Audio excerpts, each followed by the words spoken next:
வணக்கம். குரலின் குரல் பகுதியில் கற்பது தமிழ் நிகழ்விற்காக தினந்தோறும் திங்கள் முதல் வெள்ளி வரை உங்களோடு உரையாடி கொண்டிருக்கிறோம்.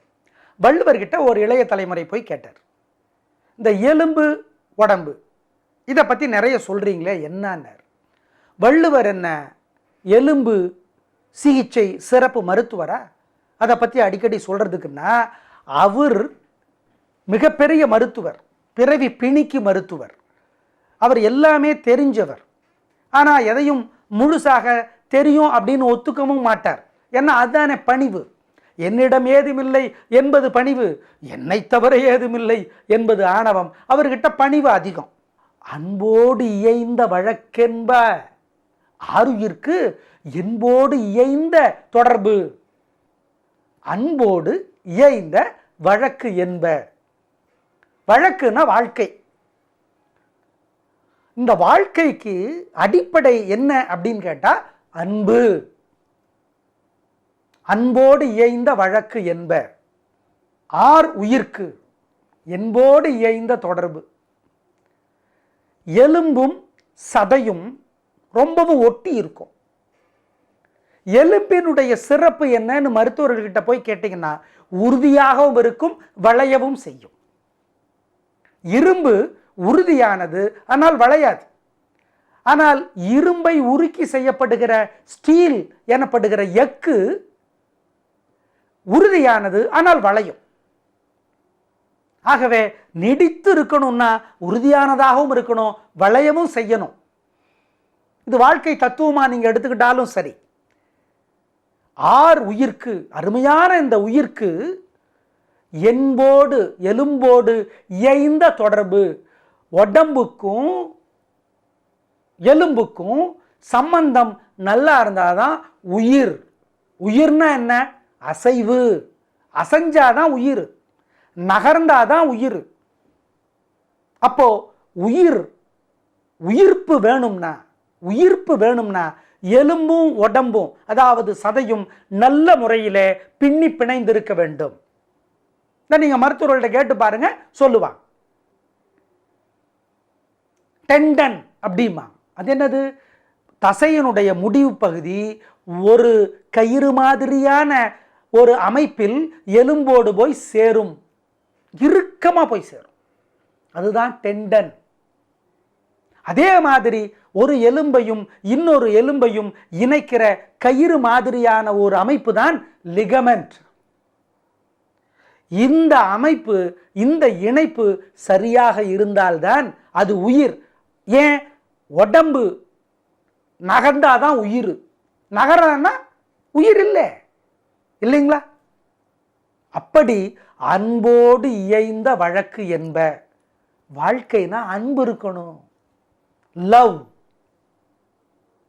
கேர், அஃபெக்ஷன், இப்படி பலவிதமாக சொல்லுகிறார்கள்.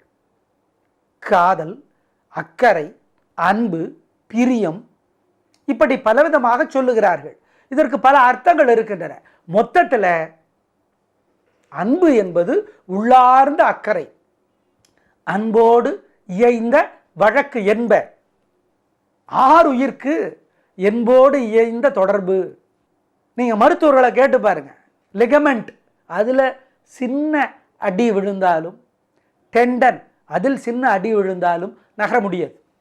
அந்த மாதிரிதான் உங்கள் மனதில், உங்கள் செயல்பாடுகளில் அன்பு இல்லை என்றால் நீங்கள் நகர முடியாது. உங்களிடம் மூமெண்ட், அசைவு இருக்காது. இருதயம் அசையவில்லை என்றால் இறப்பு இல்லையா? அதைத்தானே பார்க்கிறார்கள் மருத்துவர்கள். லப்டப் என்று வருகிறதா? இல்லையா? அவ்வளவுதான். இன்றைய இளைய தலைமுறைக்கு லப்டப்னே வர்றதில்லை, லேப்டாப்னு தான் வருது.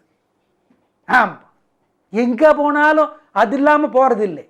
ஆக இருதயம் அசைந்தால்தான், துடித்தால்தான் நல்ல நிலை. அந்த மாதிரி அன்போடு இயைந்த வழக்கென்ப. அன்பு வேணும். இன்றைய சமூக சூழலுக்கு ஏற்ற மாதிரி உங்களுடைய அக்கறையை நீங்கள் வெளிப்படுத்தினால் நீங்கள் சிறப்படைவீர்கள். இல்லாம யாரை பார்த்தாலும் கோபம். சில பேருக்கு பாருங்க, அவன் சரியில்லை, இவன் சரியில்லை, இவன் சரியில்லை, யாரை பார்த்தாலும் கோபம்.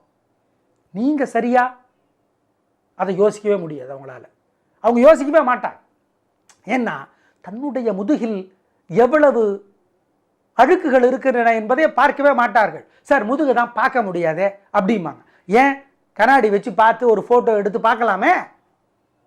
பார்க்கவே மாட்டாங்கிறாங்களே. கிடையவே கிடையாது. எதிலார் குற்றம் போல் தம் குற்றம் காண்கிற்பேன்.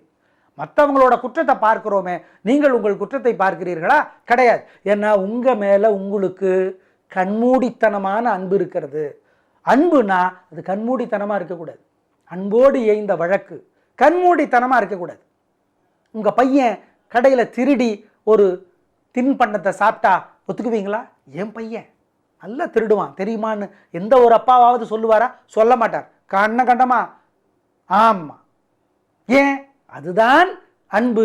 அதே சமயத்தில் அது கண்மூடித்தனமான அன்பாகவும் இல்லை என்பதுதான் சிறப்பு.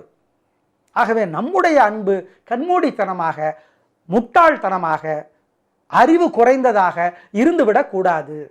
அன்போடு இயைந்த வழக்கென்ப ஆருயிர்க்கு என்போடு இயைந்த தொடர்பு.